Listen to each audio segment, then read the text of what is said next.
దేవునికి మహిమ కలుగునుగాక. హల్లెలూయా. దేవుని వాక్యాన్ని ధ్యానం చేసుకుందాం. పరిశుద్ధ లేఖన గ్రంథాల నుండి కొరింథీయులకు రాసిన మొదటి పత్రిక 12వ అధ్యాయంలో కొన్ని మాటలను మనం ధ్యానం చేసుకుంటూ ముందుకు వెళ్దాం. పరిశుద్ధ లేఖన గ్రంథాల నుండి కొరింథీయులకు రాసిన మొదటి పత్రిక 12వ అధ్యాయం ప్రారంభ వచనం దగ్గర నుంచి మనం చదువుకుంటూ మనం ముందుకు వెళ్దాం. మొట్టమొదటి 3 వచనాలు చదువుదాం. కొరింథీయులకు రాసిన మొదటి పత్రిక 12వ అధ్యాయము మొట్టమొదటి 3 వచనాలు చదివిన తర్వాత మనం తర్వాత భాగంలో తర్వాత ముందుకు వెళ్దాం. మరియు సహోదరులారా, ఆత్మ సంబంధమైన వరములను గూర్చి మీకు తెలియకుండా నాకు ఇష్టము లేదు. మీరు అన్ని జనులై విన్నప్పుడు మోగ విగ్రహములను ఆరాధించటకు ఎటుపడినా అటు నడిపించుతారని మీకు తెలియను. ఇందుచేత దేవుని ఆత్మ వలన మాట్లాడేవాడెవరును యేసుగా శాపగ్రస్తుడని చెప్పడనియు, పరిశుద్ధాత్మ వలన తప్ప ఎవరును యేసు ప్రభు అని చెప్పలేడని నేను మీకు తెలియజేయుచున్నాను. ప్రార్థన చేద్దాం. పరిశుద్ధుడా, ప్రేమగలిగిన తండ్రి, కృపా కనికరమ కలిగిన యేసు ప్రభువా, నీకు వందనాలు. నీ సన్నిధిలో నీ మాటల కొరకు ఎదురు చూస్తున్న మా హృదయానికి నీ ఆహారమును మాకు భుజింపచేసి మమ్మల్ని శక్తివంతులుగా మార్చండి. యేసు ప్రభువా, ఈ రాత్రికాల సమయంలో నీ గురించి తెలుసుకునే శక్తిని మాకు ఇవ్వండి, బలపరచండి. నీ బిడ్డలకు గ్రహించగలిగిన మనసును దయచేయండి. ఆత్మ సంబంధమైన వరములతో నీకు నడిపించండి.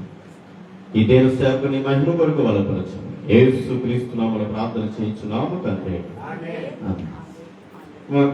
ఈరోజు మనం ధ్యానం చేయబోతున్న అంశం ఏంటంటే కృపావరములు. ఏ వరములు? కృపావరములు. దేవుని మాటలో మనం వినే ముందు కృపావరముల గురించి ఖచ్చితంగా మనం తెలుసుకోవాలి. కృపావరములు తెలుసుకోకపోతే నేటి సమాజంలో గొర్రెలు ఎవరో, గొర్రె చర్మం కప్పుకున్న తోడేళ్ళు ఎవరో మనం గ్రహించలేము. ఎవరికి స్తోత్రం. ఎవరు? గొర్రెలు ఎవరో, గొర్రె చర్మం కప్పుకున్న తోడేళ్ళు ఎవరో మనము గ్రహించలేము. కనుక నేటి సమాజంలో మనం ప్రాముఖ్యంగా గమనించవలసింది ఏది వాక్యము, ఏది సత్యవాక్యము, ఏది ఆత్మీయమైన వరాలు, ఏది పరిశుద్ధాత్మతో కూడిన వరాలు, ఏది అబద్ధ బోధలు అనేది ఖచ్చితంగా మనకి తెలియాలి. అప్పుడు మాత్రమే మనము ఈ లోకంలో మనం సమాధానం చెప్పే వాళ్ళగా ఉంటాం. కనుక ఈ రాత్రికాల సమయంలో పరిశుద్ధ లేఖనాలు జ్ఞానం చేస్తున్న మనము తన ప్రత్యక్షత ఆయన యొక్క దైవ ప్రత్యక్షతను చూడగలుగుతున్న మన కనులు ఈ రోజున కృపా వరములను అనుగ్రహింప చేయబడిన వ్యక్తులుగా మనం మార్చబడదుముగాక. ఆమేన్. కృపా వరముల గురించి మనం మాట్లాడుకుందాం. 4వ వచనం దగ్గర నుంచి చదువుదాం. కృపా వరములు నానా విధములుగా ఉన్నవి, కానీ ఆత్మ ఒక్కడే. మరియు పరిచర్యలు నానా విధములుగా ఉన్నవి, కానీ ప్రభు ఒక్కడే. నానా విధములైన కార్యము కలవు గాని అందరిలోనూ అన్నిటినీ అందరిలోనూ జరిగించు దేవుడు. అయినను అందరి ప్రయోజనము కొరకు ప్రతివానికి ఆత్మ ప్రత్యక్షత అనుగ్రహింపబడుచున్నది. దేవునికి స్తోత్రం. ఏ ప్రయోజనం కొరకు? అందరి ప్రయోజనము కొరకు పరిశుద్ధాత్మ వరములు అనుగ్రహించబడ్డాయి. అందరి ప్రయోజనము కొరకు ఆ యొక్క ఆత్మ ప్రత్యక్షత అనుగ్రహింప చేయబడతా ఉంది. దేవునికి స్తోత్రం. హల్లెలూయా. ఆత్మ ప్రత్యక్షత గురించి నేను మీతో స్పష్టంగా చెప్పుకుంటూ వెళ్తా ఉంటాను. మనం గడిచిన 9 దినాలు మనం చూస్తున్నాం. కంటి ముందు దేవుని వాక్య ఆత్మీయ శక్తి మనకు కనబడతా ఉంది, కళ్ళ ముందు కనబడతా ఉంది, ఇంక్లూడింగ్ నీతో సహా నేను కూడా చూడగలుగుతా ఉన్నాను. ఆమేన్. హల్లెలూయా. ఇక్కడ దేవుని ఆత్మ వరము ఎలా ఉంటది అనే దాని గురించి మనం ఆలోచన చేయగలిగితే, యాదయనగా ఒకడు ఆత్మ మూలముగా బుద్ధి వాక్యము, అవండి ఏ వాక్యము? బుద్ధి వాక్యము. మరొకరికి ఆత్మ సంబంధమైన ఆత్మను అనుసరించు జ్ఞానవాక్యం. దేవునికి స్తోత్రం. బుద్ధి వాక్యము, జ్ఞానవాక్యం. ఈ రోజున ఈ 9 వరాలు నేను చెప్పగలను లేదో తెలియదు, కానీ సాధ్యమైనంత వరకు నేను త్వరగా చెప్పడానికి అంత పూర్తిగా చెప్పే అంత అవకాశం నాకు లేకపోయినా సాధ్యమైనంత వరకు ఆత్మ గ్రహింపు అనేది మనకి తెలియాలి. వాక్యం ఏం చేస్తుందనంటే బుద్ధి కలిగిన స్థితిలోని మనం నడిపిస్తుంది. దీనికి ఉదాహరణ ఏంటంటే, తప్పిపోయిన కుమారుడు బుద్ధి వచ్చినప్పుడు లేదా అతనికి మార్పు వచ్చినట్టు దేవుని ఆత్మ దేవుడు మనలో ఉండి ఏం చేస్తాడంటే మనకి మార్పుని కలగజేస్తాడు. ఆమేన్. ఏం చేస్తాడు? ఎవరి దగ్గరికి వెళ్ళడానికి?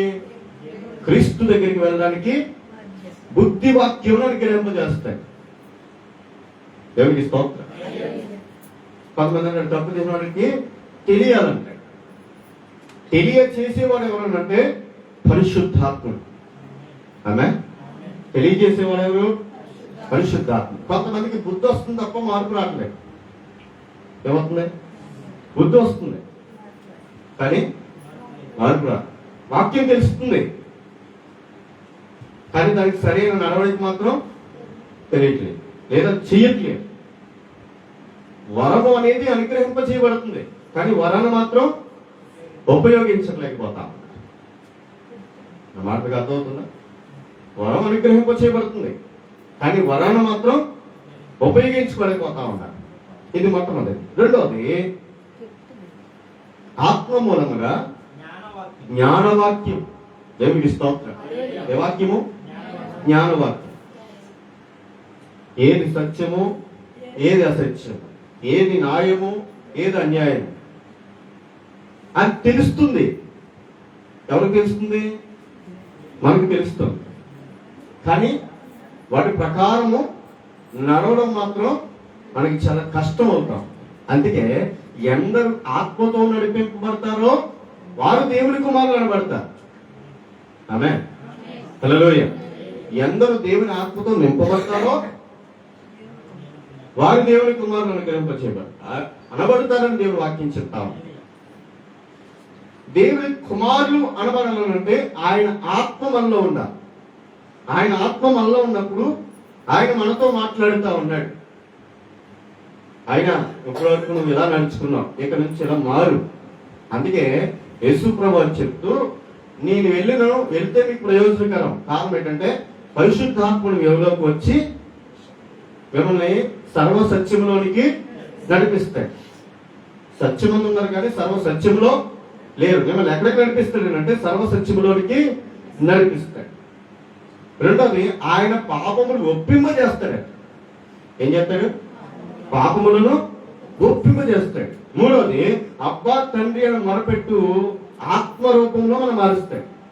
లేకపోతే ఆయన మనలోకి రాకపోతే మనం తప్పు ఒప్పుకోం. ఆయన మనకి పశ్చాత్తాపం కలిగి చేయాలి. ఏం చేయాలి? పశ్చాత్తాపం అనేది కలిగి చేయాలి. ఈ రోజున వాక్యము అనేది మనం ఆయన జ్ఞాన వాక్యము, బుద్ధి వాక్యము అనే దాని గురించి మనం చూస్తే మనకి సత్యం ఏంటో తెలుస్తుంది కానీ అనుసరించడం కష్టం అవుతుంది. నా మాటకు అర్థమవుతుందా? సత్యం ఏంటో తెలుస్తుంది కానీ సత్యాన్ని అనుసరించడం కష్టమవుతుంది. ఈ లోకంలో సత్యాన్ని అనుసరించి నడవడం కొంత కష్టమైనా యేసు ప్రభువు అన్నారు, నేను లోకమును జయించి ఉన్నాను, నా వెంబడి వచ్చిన వాడు కూడా లోకం జయిస్తాడు. ఆమేన్.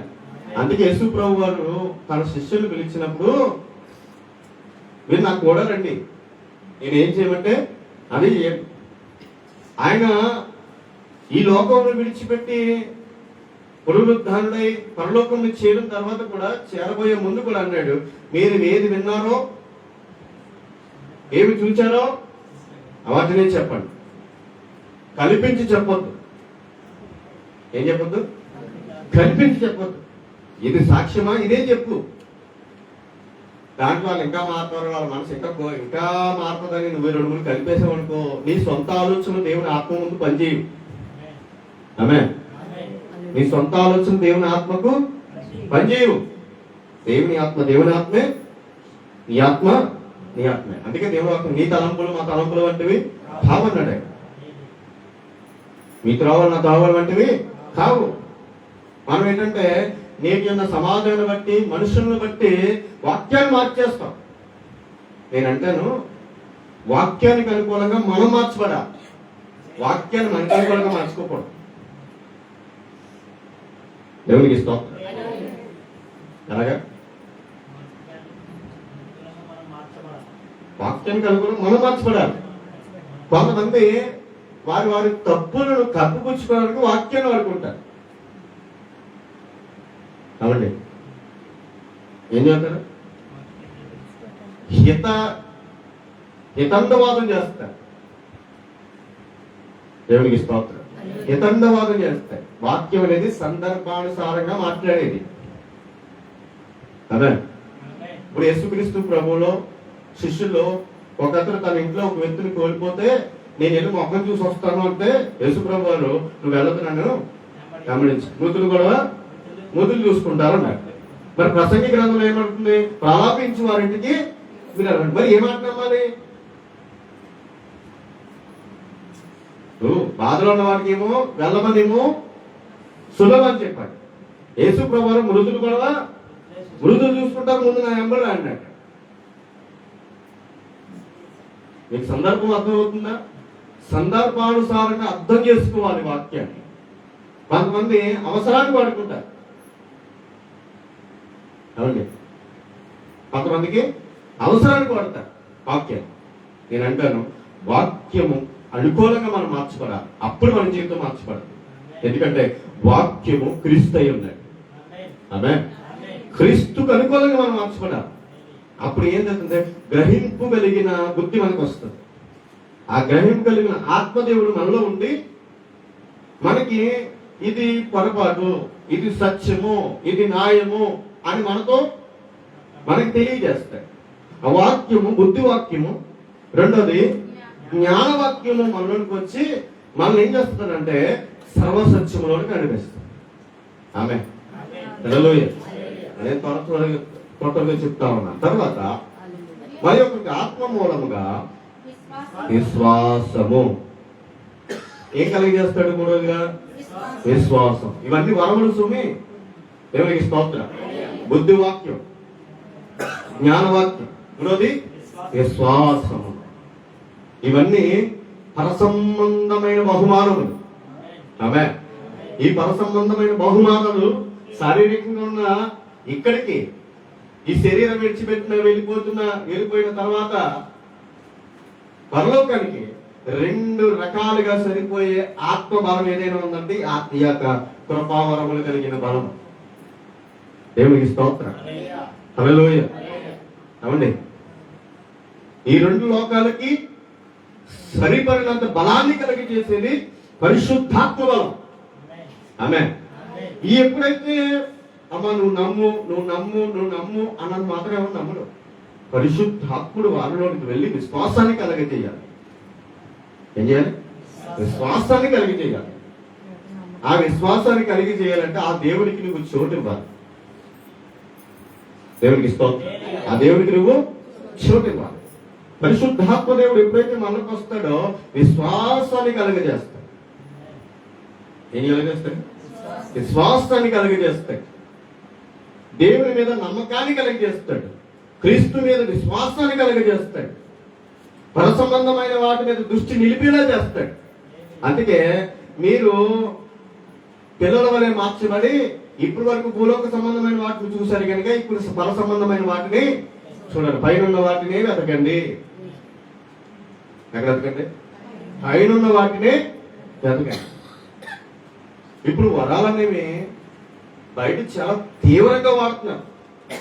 వాక్యము వరములేమో వాక్యం విషయంలోనూ, మన మనసు విషయంలోనూ, మన దేహం విషయంలో వాక్యం మాట్లాడుతూ ఉంటే బయటేమో వేరే రీతిలో వాడుతున్నారు. దేవునికి స్తోత్రం. అవండి దైవజనుల ద్వారా అనేక మంది చేస్తున్న పొరపాటు అంటే వాక్యము అనేక మందిని క్రీస్తు దగ్గరికి నడిపించడానికి ఆత్మవరాలు ఇచ్చాడు దేవుడు. ఆమేన్. మనం పబ్లిసిటీ అవ్వడానికి కాదు. అర్థమైందండి? మనం ఒప్పుకోవాలి. ఆ జ్ఞాన వాక్యానికి మనం మార్చబడాలి, ఆ బుద్ధి వాక్యానికి మనం మార్చబడాలి. విశ్వాసము ద్వారా మనం నిలబడాలి. ఇప్పటి వరకు నమ్మకం విశ్వాసం ఈ 9 రోజులు బట్టి ఇవే చెప్పుకుంటూ వచ్చారు. ఆ విశ్వాసాన్ని కలిగజేసేవాడు ఎవరు? ఆమేన్. ఎవరు కలిగేయాలి? ఆ పరిశుద్ధాత్ముడు నీలోకి వచ్చి, ఆ పరిశుద్ధాత్మ దేవుడు నీలోకి వచ్చి నీకేం కలిగజేయాలంటే విశ్వాసాన్ని కలిగించాలి. ఆమేన్. హల్లెలూయా. ఇప్పుడు ఎన్ని వరాలైనవి? 3 వరాలు. మరి ఒకరికి ఆత్మ మూలమైన స్వస్థపరచు వరము. దేవునికి స్తోత్రం. ఓకే, ఎవరికి? స్వస్థపరచు వరం. ఇక్కడే ఉంది అసలు టాపిక్. దేవునికి స్తోత్రం. హల్లెలూయా. స్వస్థపరచు వరం అనేది నీవు ఒక్కడికి సంబంధించిందా, అందరికి సంబంధించిందా? మరొకరికి స్వస్థపరచు వరం, స్వస్థపరిచే వరం. ఆమేన్. దేవునికి స్తోత్రం. హల్లెలూయా. స్వస్థపరచు వరం. కొంతమంది ప్రార్థన చేస్తే అద్భుతాలు లేదు. మ్యాజిక్లు చేసేవాళ్ళు ఉన్నారు, మాయ చేసేవాళ్ళు కొంతమంది ఉన్నారు. వాక్యాన్ని అడ్డు పెట్టుకుని ఇక్కడ వరుస క్రమంలో చెప్పాడు పౌలు గారు. నీకు మొట్టమొదటి ఏం రావాలి? బుద్ధి రావాలి. బుద్ధి వచ్చినప్పుడు ఏమొస్తుంది? జ్ఞానం వస్తుంది. జ్ఞానం వచ్చినప్పుడు ఏమొస్తుంది? విశ్వాసం కలిగినప్పుడు ఏం కలుగుతుంది? ఇది దేవుడు చెప్పేది. వారు ఎట్లా అర్థమవుతున్నాయా? ఒక్కొక్క మెట్టు ఎక్కితే అప్పుడు జరుగుతుంది స్వస్థత.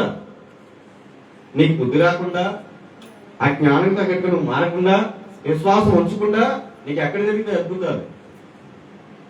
ఒక్కొక్క మెట్టు తప్పిపోయిన కుమారుడికి బుద్ధి వచ్చినప్పుడు తిరిగి తన కుమారుడికి వచ్చినప్పుడు తండ్రి చేసిన మహోన్నతమైన కార్యం చూసి అతనికి జ్ఞానం వచ్చింది. నా తండ్రి ఎంత గొప్పవాడని తెలుసుకున్నాడు. విశ్వాసం కలిగింది. గొప్ప స్థితిలో మళ్ళీ కుమారుడు నిలపబడ్డాడు. ఇక్కడ బుద్ధి వచ్చింది. బుద్ధి వచ్చినప్పుడు తన మనసు మార్చుకున్నాడు. జ్ఞానం కలిగిన వాక్యానికి చోటిచ్చాడు. ఆ జ్ఞానం కలిగిన మాటలు సర్వసత్యంలోకి నడిపించింది. ఆ సర్వసత్యం ఎక్కడికి నడిపించింది అంటే విశ్వాసంలోకి నడిపించింది. విశ్వాసంలోకి నడిపించిన వాక్యము స్వస్థతలోకి నడిపించింది. నీకు విశ్వాసం ఉంచకుండా, వారు వలస పొందకుండా, నువ్వు దేవునికి లోపడకుండా ఎక్కడ జరిగితే అద్భుతాలు? మిగతా అద్భుతం జరగాలంటే దానికి ఒక ప్రాసెస్ ఉంది. ఒక్కొక్క మెట్టు ఎక్కితే అప్పుడు స్వస్థత కలిగిన వరం మనం అనుగ్రహించబడతాం. దేవునికి స్తోత్రం. ఇది అందరికీ అనుగ్రహింప చేయబడుతుంది అంటే దేవుడు అందరి కొరకు ఇచ్చాడు. అందరి కొరకు, మరి ముఖ్యంగా అందరి ప్రయోజనం కొరకు.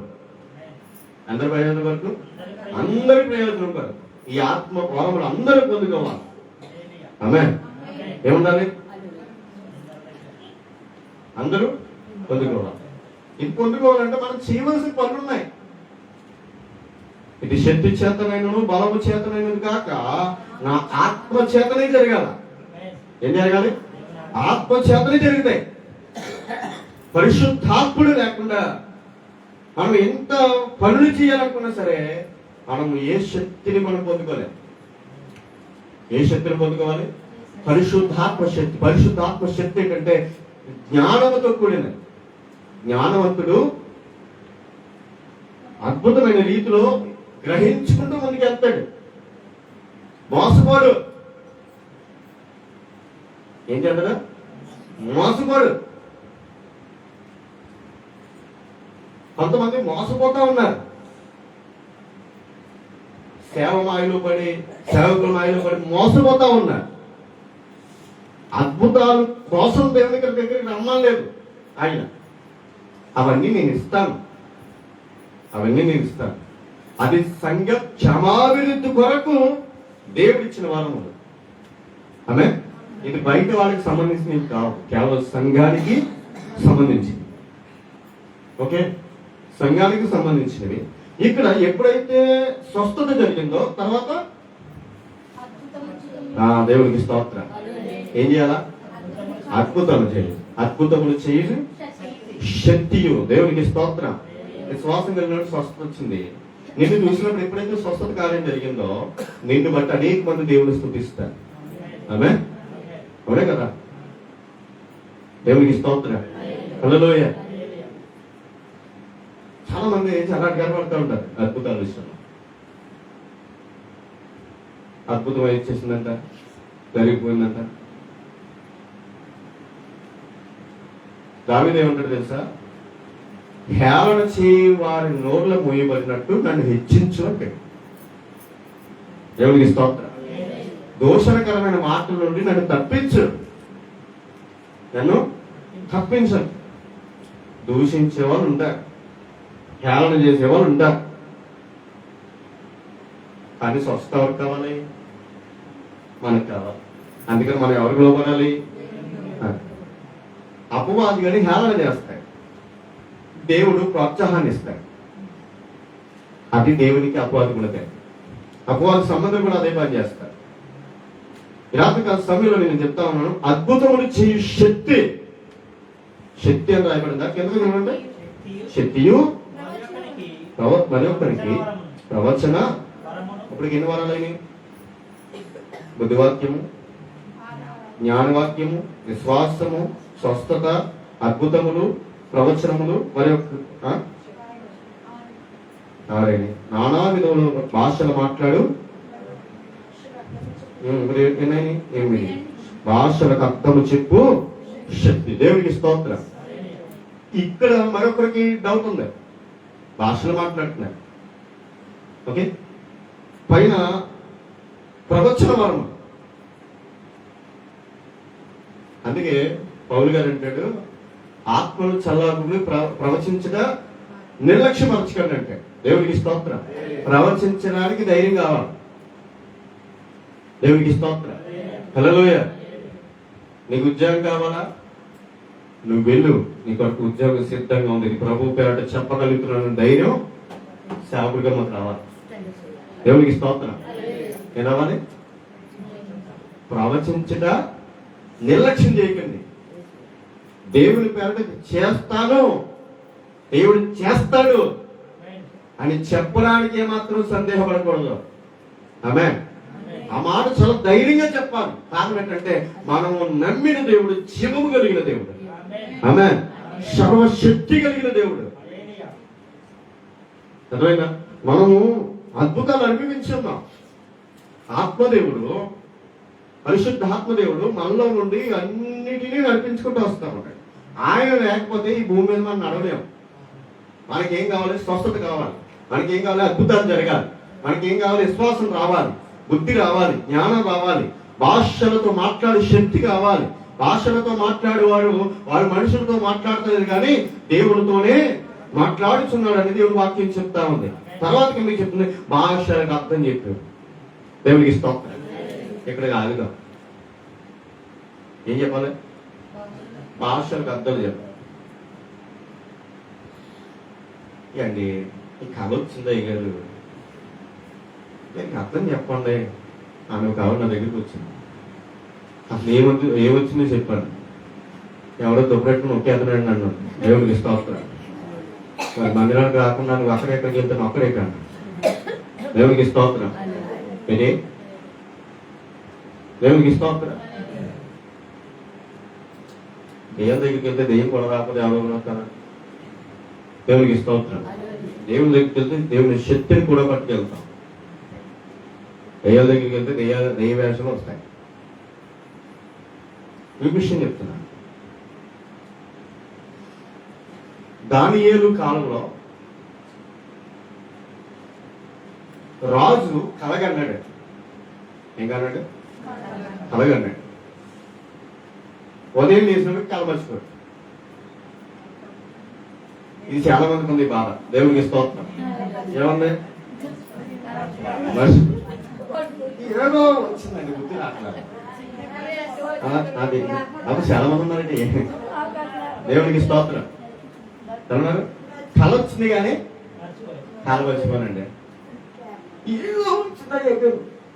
దేవునికి స్తోత్రం. అదే మీరే చెప్పండి అంటే మేము అయిపోతాం. దేవునికి స్తోత్రం. దేవునికి స్తోత్రం. ఏమండి? కళ వచ్చింది, నేను మర్చిపోయాను కనుక ఈ దేశంలో ఉన్న వారందరినీ మంత్రసాలను కంప్లీట్గా వచ్చే విద్య కలిగిన వారిని అందరినీ పిలువు అని చెప్తే వాళ్ళందరూ వచ్చేసి నిలబడ్డారు. అయ్యా రాజా కళ చెప్పు.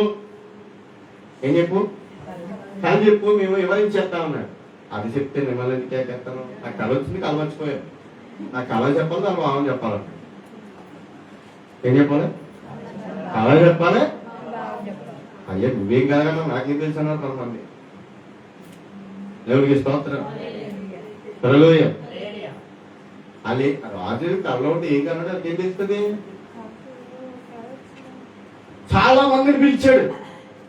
చాలా మంది గొప్ప గొప్ప శస్త్రజ్ఞులను పిలిచాడు, మంత్రగాలను పిలిచాడు, ఆత్మశక్తి చేత నింపబడే వారిని, దెయ్యపు శక్తుల చేత నింపబడే వారిని అనేక మందిని పిలుచుకున్నాడు.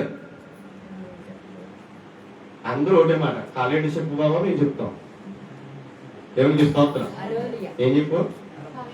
కాలేటి చెప్పు, మేము అర్థం చెప్తాం. ఇదే అంటున్నారు. అప్పుడు ఒక ఆయన గురించి టాపిక్ వచ్చింది. ఆయన ఎవరంటే నపుంసకుల అధిపతి ఒక ఆయన ఉన్నాడండి. అతని పేరు దానియేలు. అతని పేరు దానియేలు.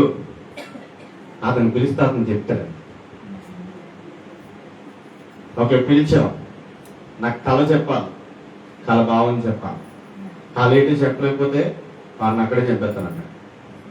దేవునికి స్తోత్రం. అక్కడ రాజాను చిరంజీవుగాక నువ్వు వద్దులుగాక నేను భావం చెప్తున్నాను కదండి. దేవునికి స్తోత్రం. హల్లెలూయా. ఒక శిల్పాన్ని నువ్వు చూసావు. ఏం చూసావు? శిల్పాన్ని చూసావు. అది బంగారముతోనూ వెండితోనూ ఎత్తడితోనూ ఇనుముతోనూ మట్టితో ఉన్న బొమ్మ. బంగారం శిరస్సు, తర్వాత వెండి, ఇత్తడి, తర్వాత ఇనుము, మట్టి. ఈ మూడు భాగాలను ఈ యొక్క ఇన్ని బంగారం, వెండి, ఇత్తడి, ఇనుము, మట్టి, ఈ ఐదుతో కూడిన విగ్రహాన్ని నువ్వు చూసావు. ఐదు. ఇది నిజమా కాదన్నాడు. నిజమే. ఇది ఆత్మవరం అంటే, ఇది ప్రవచన ఆత్మకి అర్థం చెప్పడం అంటే. దేవునికి స్తోత్రం. ఇది భాషలతో అర్థం మాట్లాడటం అంటే. దేవునికి స్తోత్రం. నువ్వు ఎక్కడో ఇంట్లో కలలు కానీ, నువ్వు ఇంట్లో మాట్లాడుకున్నదని, నువ్వు తలంచుకున్నదని ఇక్కడ ప్రత్యక్షంగా కనిపించబడుతున్నావు చూడు, అది ప్రవచన యొక్క వివరింపు అంటే. దేవునికి స్తోత్రం. హల్లెలూయా. నువ్వు ఇంటి దగ్గర మాట్లాడుకుని, ఇంటి దగ్గర తలంచుకున్నవన్నీ ఇక్కడ బయటపడుతున్నాయా? ఏ ఆత్మ దేవుడు నీకు ప్రత్యక్షంగా కనబడుతున్నాడో నువ్వు అర్థం చేసుకో. దేవునికి స్తోత్రం. కళ తెలిస్తే బాగా ఎవడని చెప్తే అసలు ముందు కళేటి చెప్పాలి. ఇదిగో బంగారం, వెండి, ఇనుము, ఇత్తడితో మట్టితో కూడిన ఈ యొక్క విగ్రహము మైదానము ఎందుకు కనబడతా ఉంది. ఈ ఐదుగురు ఎవరు కాదు. బంగారంతో కూడిన రాజ్యాలు వచ్చినాయి. బబులోను రాజ్యము, పారసీకుల రాజ్యము, నెబుకద్నెజరు రాజ్యము, బంగారము, వెండికి, ఇత్తడిది కూడిన బలమైన రాజ్యాలు. ఏ రాజ్యాలు? ఇంగ్లీష్ చెప్పినాడు. ఈ రాజ్యాలన్నీ కూడా నేలమట్టంగా ఒరిగి ఉన్నాయి అన్నాడు. ఎందుకు తెలుసా? బంగారంతో నేనే దేవుడు తప్ప ఇంకెవరు లేరనుకుని ఎర్రవీగిన రాజ్యాలు ఎన్నో ఉన్నాయి. అవన్నీ క్రీస్తు ముందు నేలమట్టమైంది. నీ రాజ్యం కూడా అలాగే నేలమట్టం అవుతుంది. ఒక రాజు ముందు ధైర్యంగా చెప్పగలిగిన వరము కలిగిన వాడు దానియేలు. ఆమేన్. ఇప్పుడు నువ్వు నీ రాజ్యం నాశనం అవుతుంది అని అంటే రాజు ఒప్పుకుంటాడా? ఏమండి, నువ్వు చచ్చిపోతావు అంటే ఒప్పుకుంటాడా? దేవునికి స్తోత్రం. రాజుని ఏం చేయాలా? దోపనే చేయాల. దేవునికి స్తోత్రం. నాకు నచ్చిందే పదం, దేవునికి స్తోత్రం. ఏమండి, నాకు నచ్చ నేను ఉన్న మాట ఉన్నట్టు మాట్లాడతాను. కొన్నిసార్లు చాలా మంది కొన్ని కొటేషన్స్ పెడతారు. నేను ఇంతే, నా తీరు ఇంతే, నేను మారను అంటారు కొంతమంది. వాక్యం ముందు నీ తీరు, నీ ఉద్దేశం మార్చుకోవాలా. దేవునికి స్తోత్రం. నేను మాట అంటే మాట, నిప్పు మీద నిలబడే మనిషి, నీ నిప్పు తుక్కు దేవుని వాక్యం పని చేయదు. దేవునికి స్తోత్రం. కొటేషన్లు పెడతారు, అద్భుతమైన కొటేషన్లు. ఒక విషయం చెప్తున్నాను, ఏ కొటేషన్ కానీ వాక్యం ముందు నిలబడలేదు. ఏ రాజు నిలబడలేదు, ఎవరి ఉద్దేశాలు నిలబడలేదు. అర్థమైందండి? రాజులు సైతము, అలెగ్జాండర్ చక్రవర్తి నేను దేవుని సైతం గెలుస్తున్నాడు, జ్వరం వచ్చి కింద పడ్డాడు. ఏమండి, ఇక్కడున్న నెబుకద్నెజరు సైతము నాదే రాజ్యము, ప్రపంచం నేనే రాజును, నేను తప్ప వేరొక దేవుడు లేడు, మీరు నన్నే గొప్పగా చేయాలి, నన్నే, నా రాజ్యం నేను చెప్పింది మీరు చేయాలన్నాడు. నీ రాజ్యం కూడా గొప్ప కూలిపోతుంది. కానీ వీడు తెలుసా, ఆ సర్వోన్నతుడైన దేవుడు నీ రాజ్యాన్ని నేలమట్టం చేయబోతా ఉన్నాడు. అక్కడ రాజు ఏం బాధపడలేదు. నీ మాట ఉన్నది ఉన్నట్టుగా చెప్పాడు కాబట్టి ఈ వ్యక్తిని ప్రధానిగా చేయండి. దేవుడికి స్తోత్రం. మనం ఉన్నది ఉన్నట్టుగా చెప్పడానికి భయం. అర్థమైందా? ప్రవచనానికి ఎవరైనా ప్రవచనం పలకచ్చు, ఎవరైనా భాషలు మాట్లాడచ్చు. ఆ భాషలకు అర్థం చెప్పే ధన్యత కలిగిన వారంగా మనం మార్చబడాలి. ఆమేన్. ముందు జరగబోతుంది ఏంటి, అది గ్రహించగలిగిన దర్శనం పొందుకోవాలి. అర్థమైందా? ఇక్కడికి వెళ్తే మనకు ప్రమాదం. ఇది ఇక్కడ అన్యాయం జరుగుతూ ఉంది, అక్కడ మనకు పోకూడదు. ఇది అన్యాయం జరుగుతూ ఉంది, ఇది న్యాయం అని చెప్పాలి అనే బుద్ధి, జ్ఞానము, విశ్వాసము, తర్వాత స్వస్థపరిచే వరము, అద్భుతాల వరము, ప్రవచనాల వరము, భాషలతో మాట్లాడే వారము, చివరిగా భాషలకు అర్థం చెప్పే వరము. దేవునికి స్తోత్రం. తర్వాత 9 వారాలు అయిన తర్వాత 11 వచ్చిన అయినను వీటన్నిటిని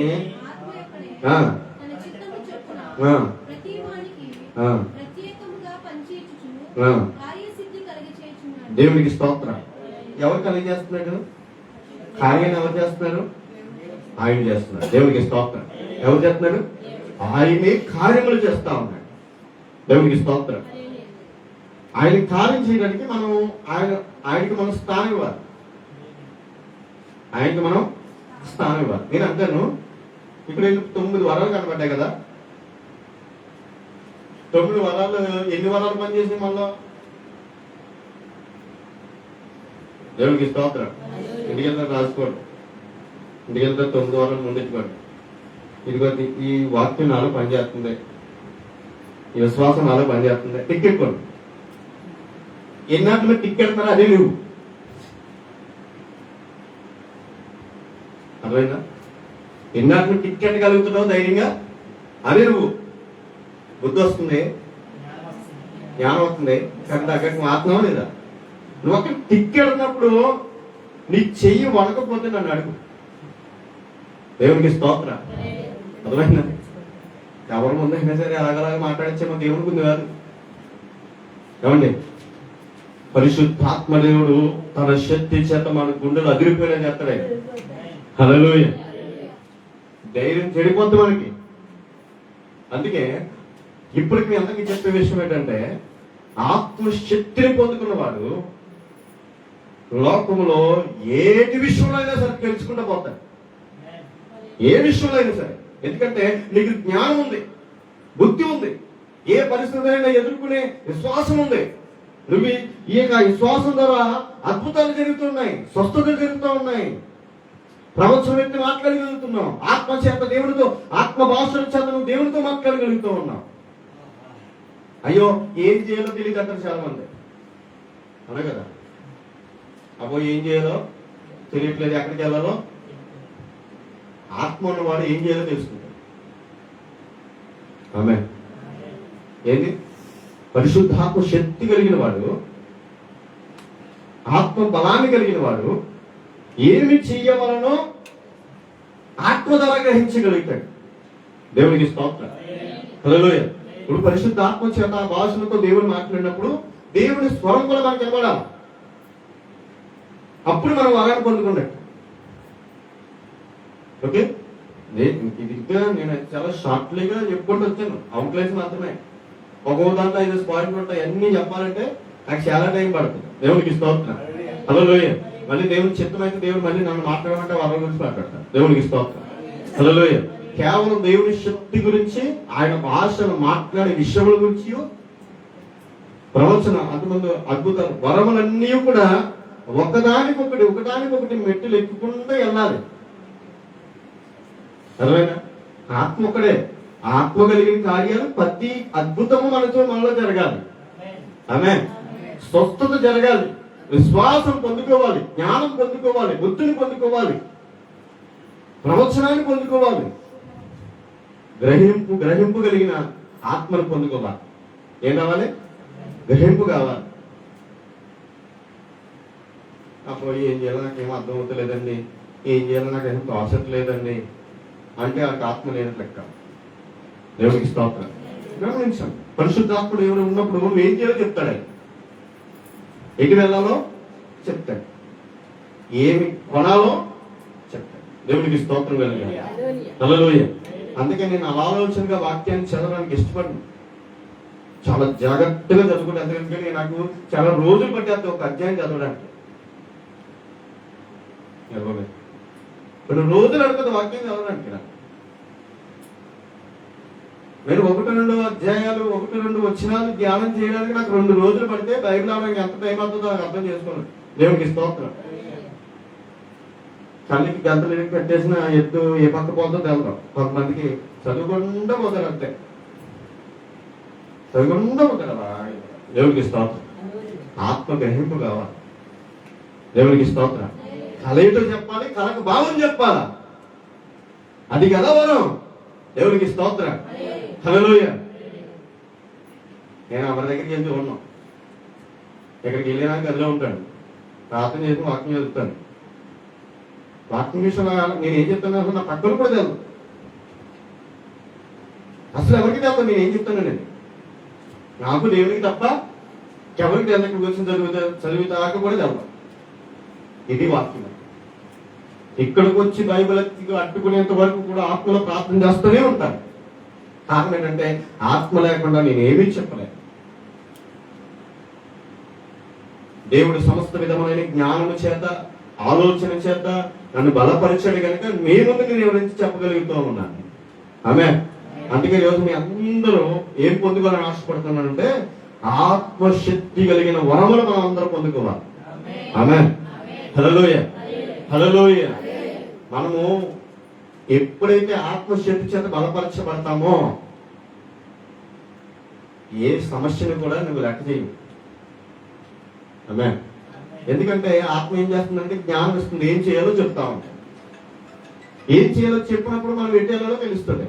అన్ని సంబంధమైన వరములు పరిశుద్ధాత్మ దేవుడి రాత్రికాల సమయంలో ఇది మొదలుకొని నీ జీవిత కాలం ముగింపు వరకు కూడా తన ఆత్మ వరముల చేత నేను నడిపించునుగాక. ఆమేన్. ఎప్పటి వరకు? మన జీవిత ముగింపు వరకు పరిశుద్ధాత్మ వరముల చేత మనం నింపబడి నడిపించబడుదుముగాక. ఆమేన్. పరిశుద్ధాత్మ దేవుడు ఇంకా ఏ కార్యం అయితే నీ జీవితంలో ఈ 9 వరాల విషయంలో ఏ కార్యం అయితే నువ్వు అవ్వలేదనుకుంటా ఉన్నావో అది నేను ఎలా గ్రహించాలి ప్రభు అని శక్తినివ్వని ప్రార్థించేద్దాం. ఒకసారి లేచిన కూడా దేవునికి స్తోత్రం. హల్లెలూయా. మీరు ఏ పరిస్థితి అయితే, ఏ వరమునైతే మీరు దేవుని సన్నిధిలో అడగాలనుకుంటా ఉన్నారో